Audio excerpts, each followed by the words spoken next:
All right. Hey, good morning, everybody. It is Thursday morning, March the 18th, 2021. Beautiful morning. At least it is here. And I hope you're having a great morning so far. Let me say good morning to everybody. Good morning to my mom. I love you, Mama.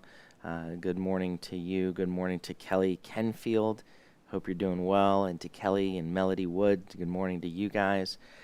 Good morning to Richard and Ellen. Hope you guys are doing well this morning. To Pat and Lori, good morning. And we've got Jerry and Janet. And hope you're doing well. And good morning to, did I say? Yeah, I did say Pat and Lori. I see there's Lori. And to Sonia and Naum and Sarah and Boker Tov, Ruti. And we've got Rashad and Menyan. And brother and pastor and sister Martinez, good morning to you guys as well. And good evening to Dayspring.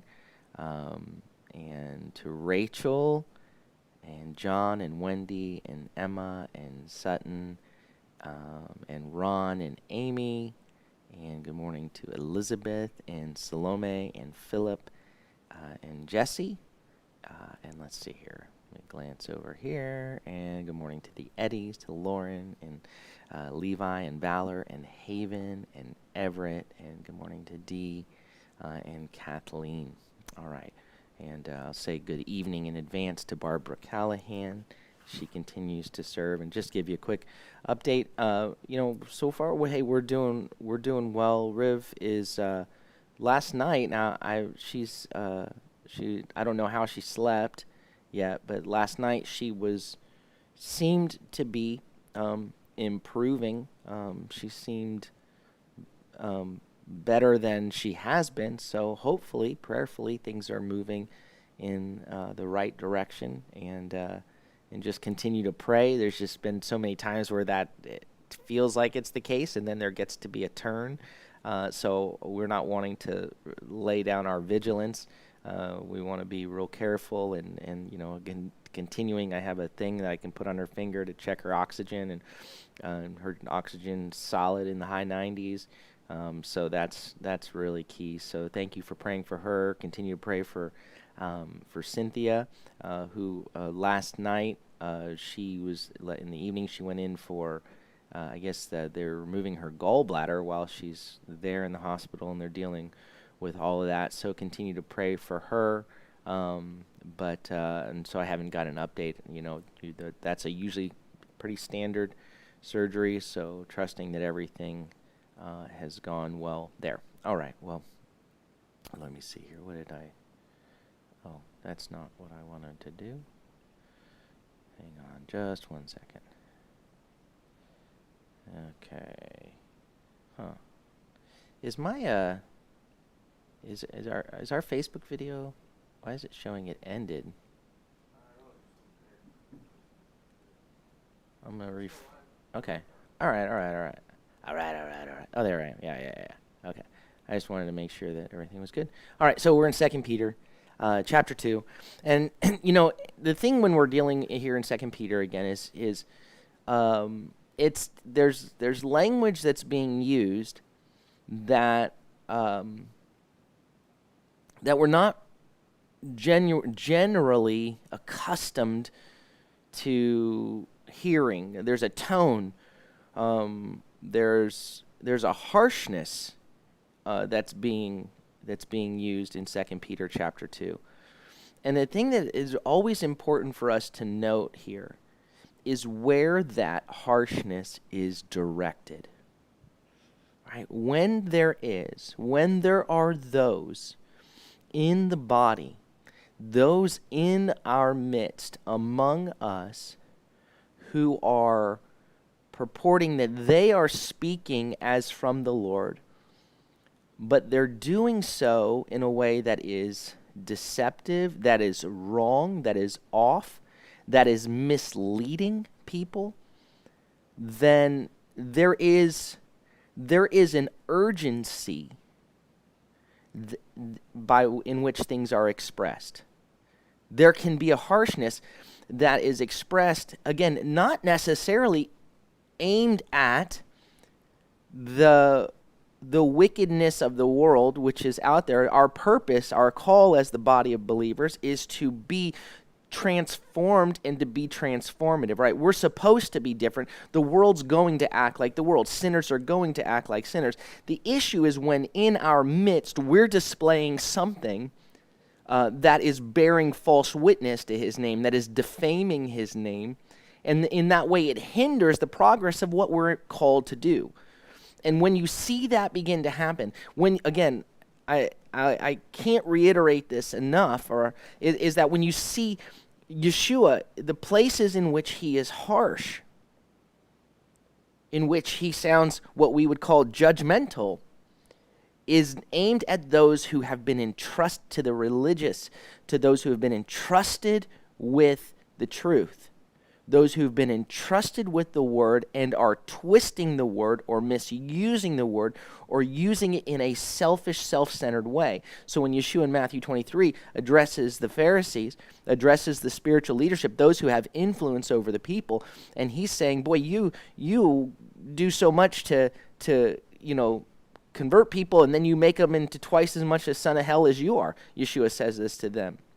To those within the believing community, at that point within the Jewish community, those in Jewish leadership. But now when you have those in the body, those are false teachers, and they're misleading people, and they're leading those who are not yet firmly grounded away. This is not some kind of ho-hum deal. This is not the moment at which it's like, where he's like, hey, I'm going to talk real nice to you. No, this is where the harshness comes. And it's reserved for those twisting the reputation of Yeshua. It's an opportunity to awaken. It's an opportunity that when you're confronted with the truth, it's an opportunity to either humble yourself and repent and turn, or double down. Are we going to be like Pharaoh, who gets the opportunity after judgment to humble himself and to respond to the Lord's command, or are we going to harden our hearts and dig in twice as deep? So even when we so that's where it's I find that in the United States, many of those that in our circles, I'll say, because I can't speak for what I experience in other circles, but in the circles in which the people that I have known, people that I've known my whole life, people that have been influential in my life, people that I have led, what I experience often is a tendency to want to be harsh and judgmental in one sense about the wickedness of the world. We can recognize what it is and see what it is. We don't have to. We're not to participate in that wickedness. We're not to affirm it. But we're perfectly comfortable being harsh there. But when a harsh word comes our way, a word of correction to awaken us, all of a sudden we become super sensitive. We're like, I'm tired of politically correct. And where we don't want to care enough about communicating things in a gentle way. Political correctness to me is just saying, let me see if I can communicate this in a way so that it can be received. So I'm going to craft my language. I'm going to work with the words that I use. I'm going to be, because I care about the recipient, because I'm not trying to win an argument. I'm trying to win a person. But what I find is that so many of us want to be careless with our words because we just don't want to take the time to deal with how this will impact the recipient of what we're saying. But the moment it comes at us, the moment a harsh rebuke comes our way, people go, boy, aren't you judgmental? Who do you think you are? The very ones who are out there judging. Okay, so you have, as we look at what Peter's addressing here, he's saying there were false prophets then, and there are going to be false teachers among us. He says they're among us, number one. He said there's not among us. There's a stealthiness. They're in our midst. And they're introducing opinions that are destructive, heresies, but it's the idea of opinions that are destructive. And what they're doing is actually rebellion. They are in the very things that they're teaching, in what they're purporting, and what they are rejecting the master who bought them. So everything about, and what we'll see, everything that characterizes what they're teaching, what they're walking in, and the manner is a repudiation of Yeshua. It's a repudiation of everything that Yeshua is about, because Yeshua humbled himself, didn't exalt himself. Yeshua poured out, he didn't grasp and take. So when we are operating and then teaching in ways that are contradictory to everything Yeshua was about, then that in itself is a rebellion against his ways. It's saying my way is better, and it's a repudiation of his ways. It's a rejection when he says, if you deny me before the Father, I'll deny you, or you deny me before men, I'll deny you before the Father. That's that kind. If you repudiate me, and so what they're doing is that kind of denial of the very one who bought them, and the result is in their destructive opinions and their destructive teachings, they're bringing about their own destruction. They're popular.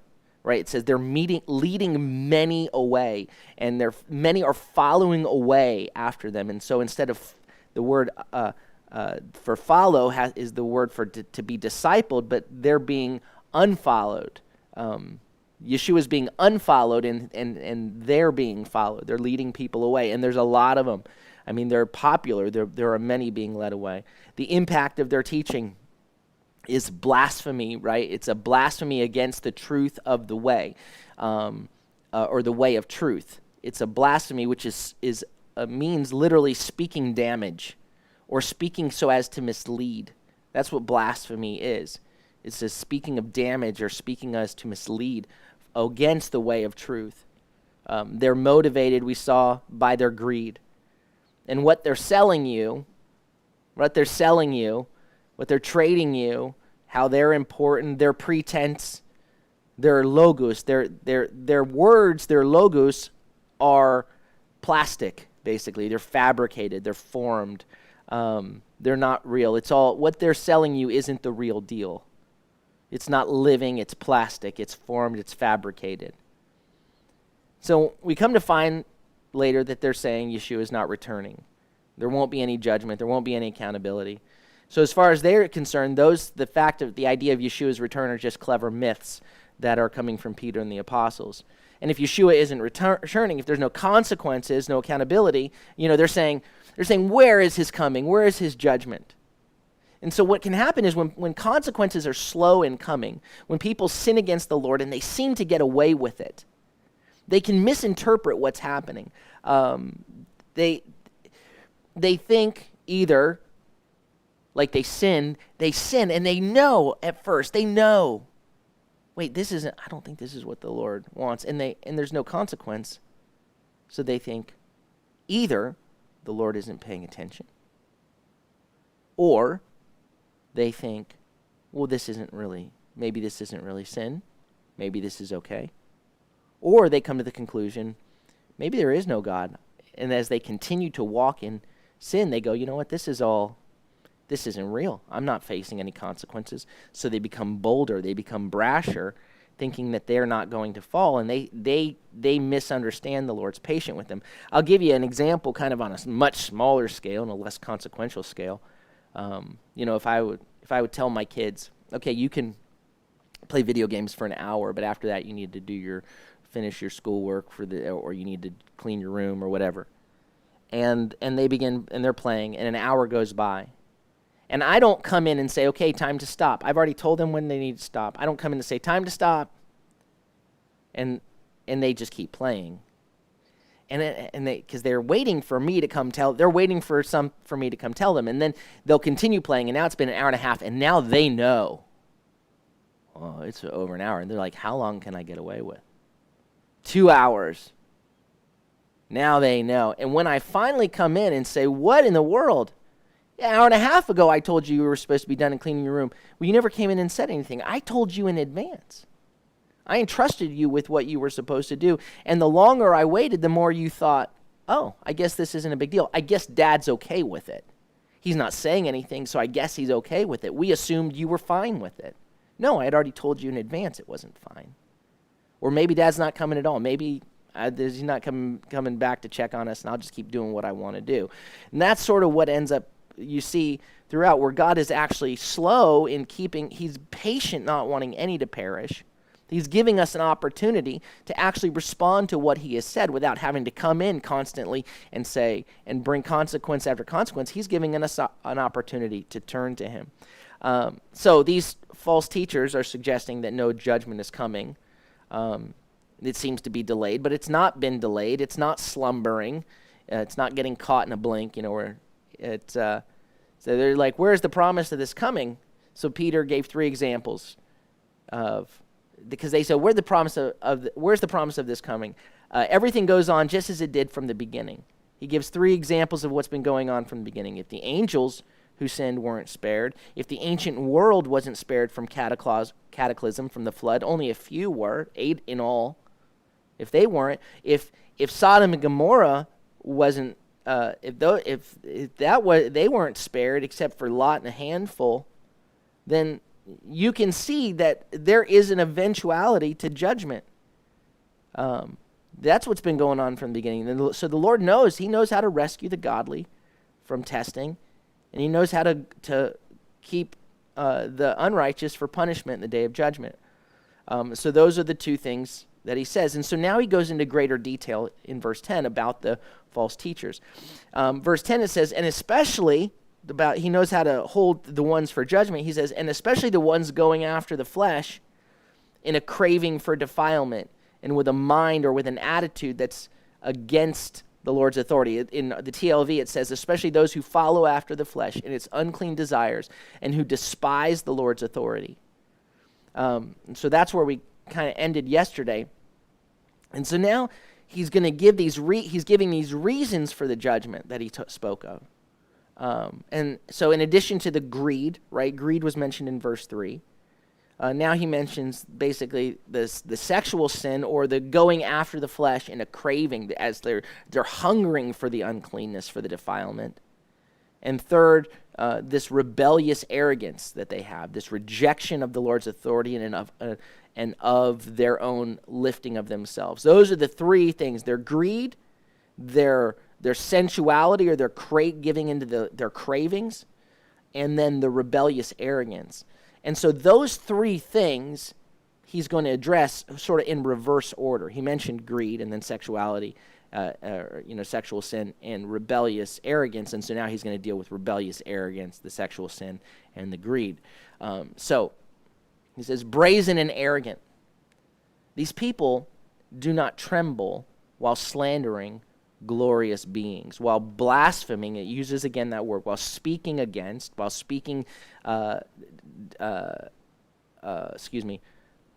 damage against the glories. It doesn't actually say beings. It says they do not tremble. It says, first of all, it says they're audacious. It gives these 2 words.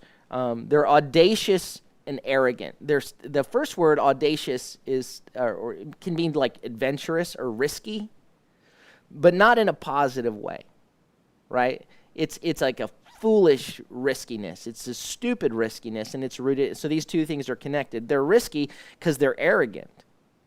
They're not walking in wisdom. They're audacious and arrogant. It's not an admirable arrogance. It's rooted in their admirable adventurousness. It's rooted in their arrogance. And their arrogance is manifested in the fact that they're not afraid to slander, it says, the glories, doxis. They're not afraid. They don't tremble to blaspheme the glories, the glorious ones. Now, what glorious ones is it talking about? Well, we get a little clearer picture in verse 11. It says, whereas even angels, though stronger and more powerful, do not bring it uses the word blasphemous again, or slanderous, to speak against, do not bring a slanderous charge against them before the Lord.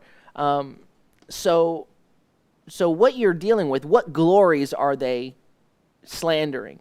What glorious ones are they slandering? Well, they're in some versions it'll say they slander glorious beings or celestial beings, and the idea is they're speaking against even the evil angels. And here's where we get that idea. There's basically Jude's letter, which is just a one chapter letter, is in many ways it is almost a parallel to this chapter. Much of Jude is a parallel to 2 Peter 2. And so you see in Jude 8 and 9, verse Jude, because there's one chapter, it's not Jude 1, it's just Jude verse 8. It says, yet in the same way these people also by their visionary dreaming defile the flesh, reject the Lord's authority, it's using the same language, and defame glorious beings, doxis. So it's doxas, it's the same thing. And the example is given in verse 9. But when Michael, the archangel, disputing with the devil, was arguing about the body of Moses, he did not dare to render a judgment against him for slander, but said, may the Lord rebuke you. Okay, so now this is drawing upon, Peter's drawing upon a intertestamental book in Jewish tradition called The Assumption of Moses. And he's using it as an example, like you guys, of something that they would have been familiar with, saying, hey, even the good angels, even though when against the enemy, didn't take authority out of place. They said the Lord rebuke you. They understood what their place was. But Jude, the connection between Peter and Jude seems to make this explicit contrast between the good angels and the fallen angels, and that seems to be what Peter is doing as well, saying the good angels didn't even bring a defaming judgment, a blasphemous charge or judgment against them before the Lord. They basically said, I give it to the Lord. The Lord can rebuke you. The Lord is going to do it. So what's the point here? What's the point? What exactly is the point that Peter's making regarding these false teachers?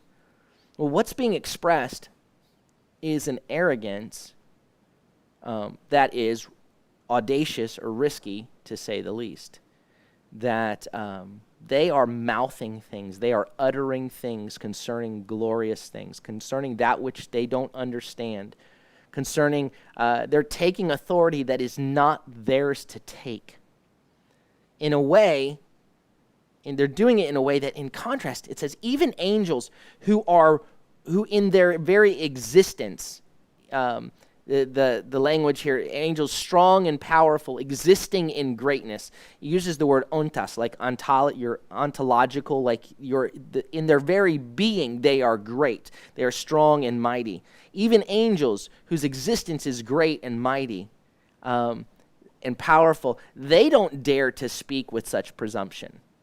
Even they don't do this. You're expressing a level, these teachers they're audacious and arrogant, and that's the issue here. We can go into this, the questions about what's going on and the way that you deal with the celestial beings as some in speaking about them, but the issue is the posture of their heart, the exaltation of their heart, a level of arrogance that is terrifying, that is risky. Now, I'm going to give you some ideas of what different scholars say. It seems that they are even making light of the evil angels, of called the glorious ones. They're being called glorious, not because they're good, but simply because they were created by God himself and they subsequently fell into sin, but they were still considered, they're beyond us. So, since the false teachers seem to be materialistic and thus skeptical about things like the return of Messiah and the judgment to come, the blasphemy may have taken a very basic form and involved a general denial of the existence of such things. Perhaps the teachers did not tremble before them because they didn't believe in their existence, which again would fit well with their skeptical worldview about the coming of Yeshua. They think it's all just a bunch of mythology.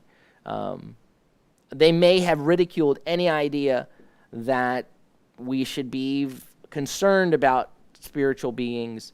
Again, the issue is there's a contrast here that even angels, the good angels, didn't declare God's judgment against them, against the evil angels. They left it with the Lord. And yet these are exalting themselves with a level of arrogance that is, they're operating with an arrogance in which they are dangerously out of their depths. Peter lays out the image of a group, not afraid to engage in controversy that borders on the insane.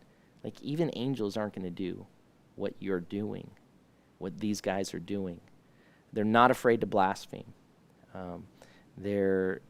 So given their arrogance and their self-indulgence, they're not paying attention to what anyone else would say. They are their own gods, so to speak. They display no caution, and so they are heading headlong toward their own judgment.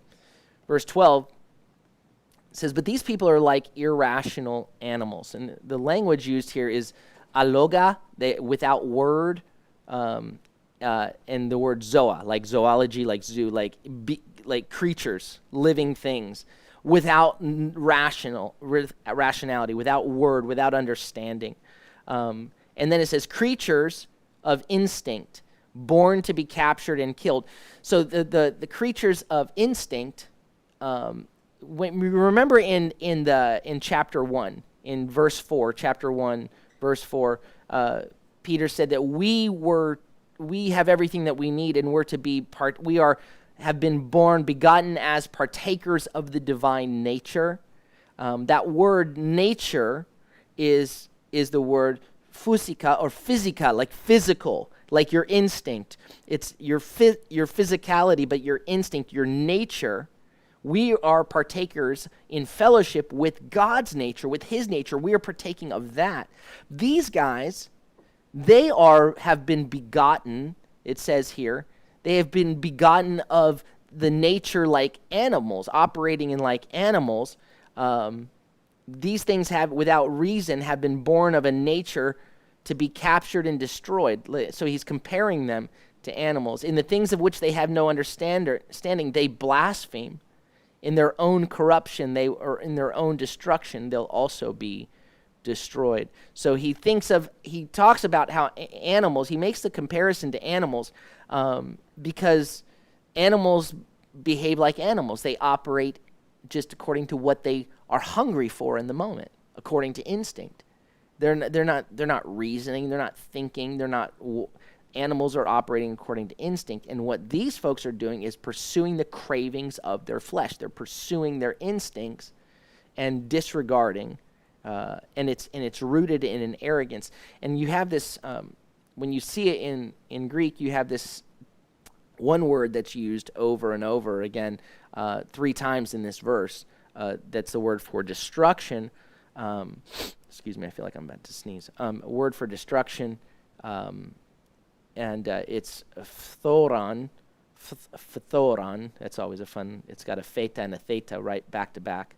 Phthoron.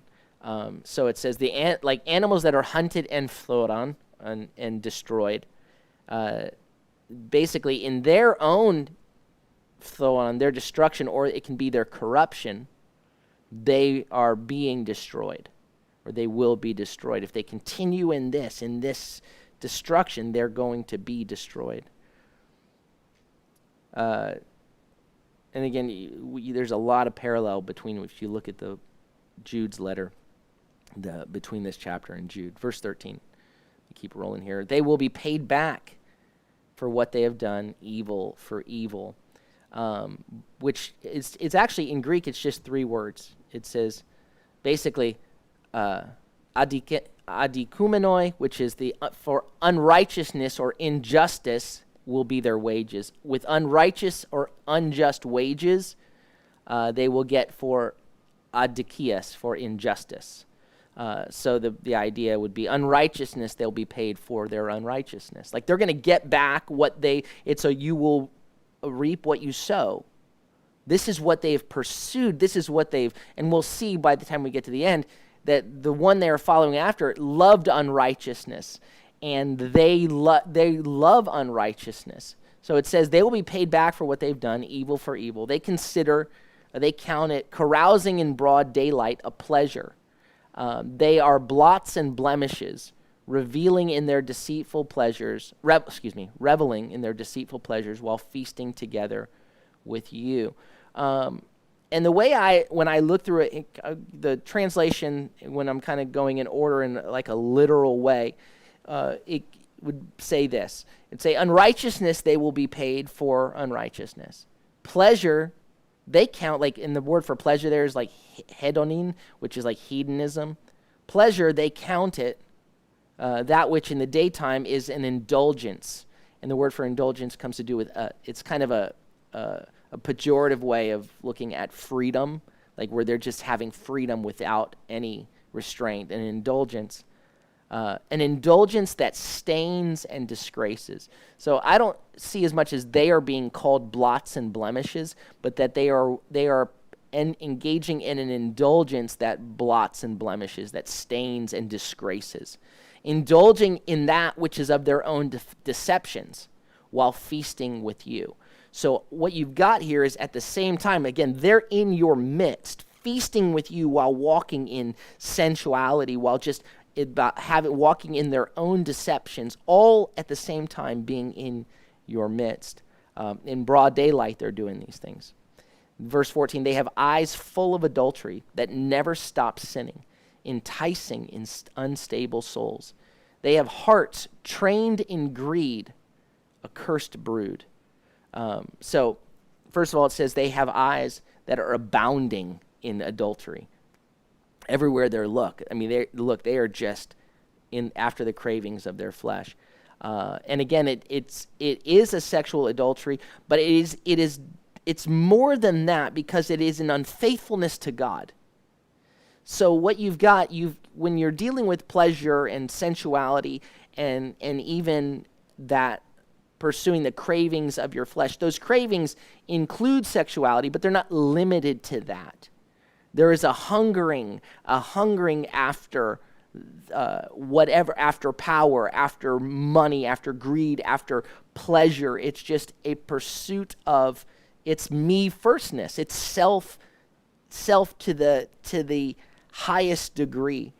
And again, up to this point, what Peter has been describing has been mostly about their that sort of their wickedness, their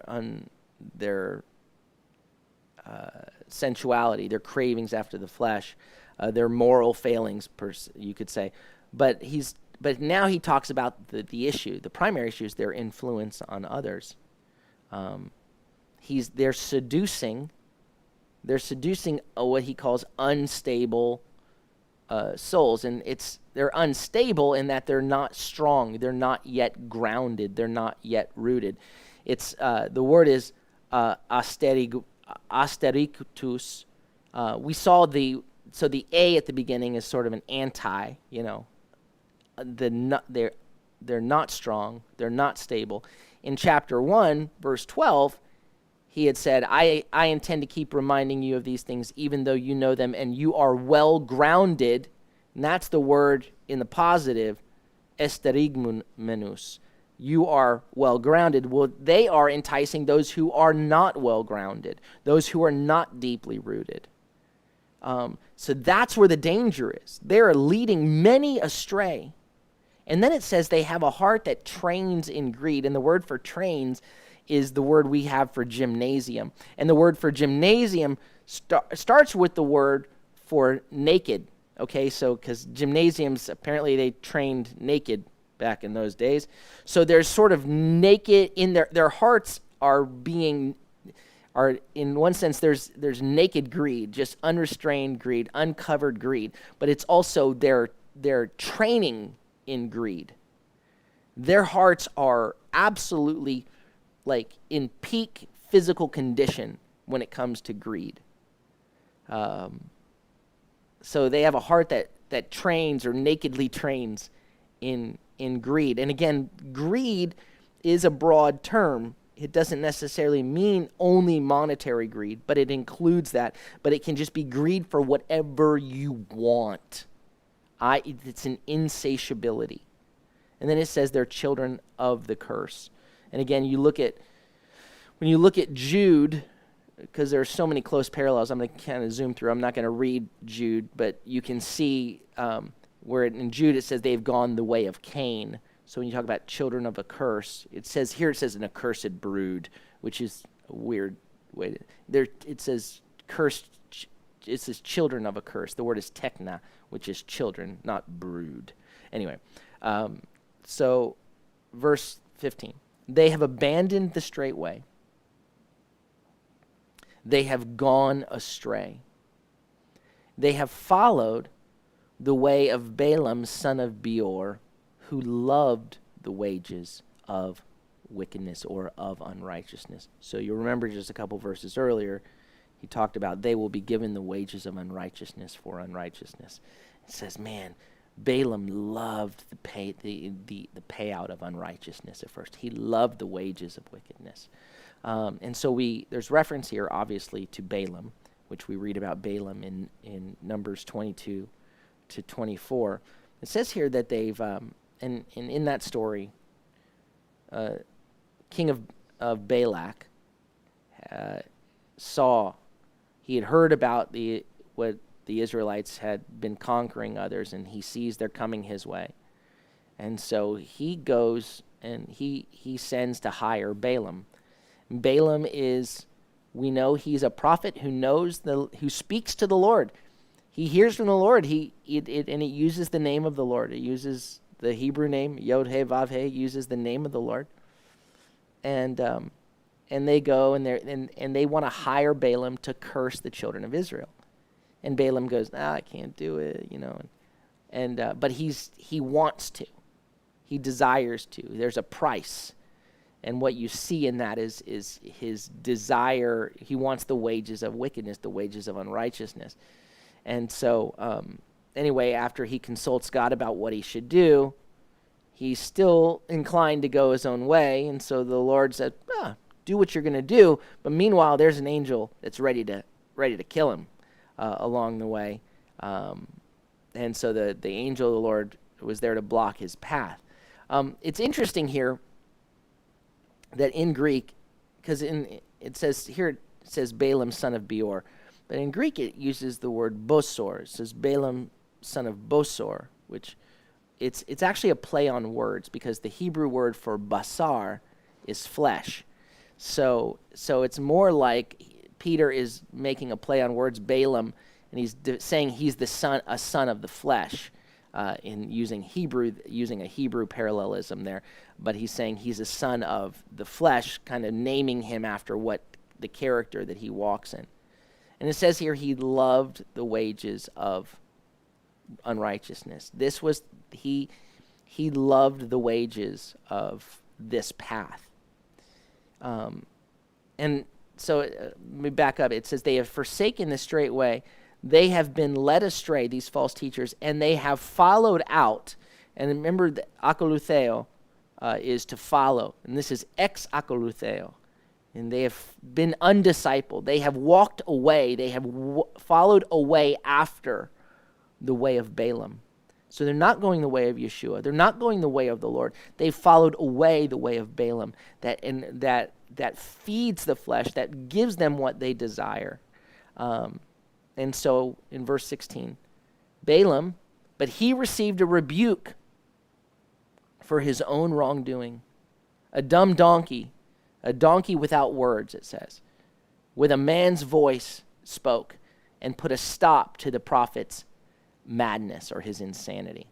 And so now you get that connection made between, remember he said they're like irrational animals, creatures of instinct, and here an irrational animal was able to bring a rebuke to Balaam So these guys, as smart as they think they are, as much as they think they know, they are in ignorance. In their ignorance and what they don't understand, they're walking in an arrogance, and it's not an ignorance that means like, well, they don't know. No, it's an ignorance they're choosing. They're closing their eyes to what they don't want to see. They're not hearing what they don't want to hear. The truth is available to them. And the rest of 2 Peter is going to deal with that. The fact is they've been given understanding of the truth, and they've rejected it, and they've abandoned it.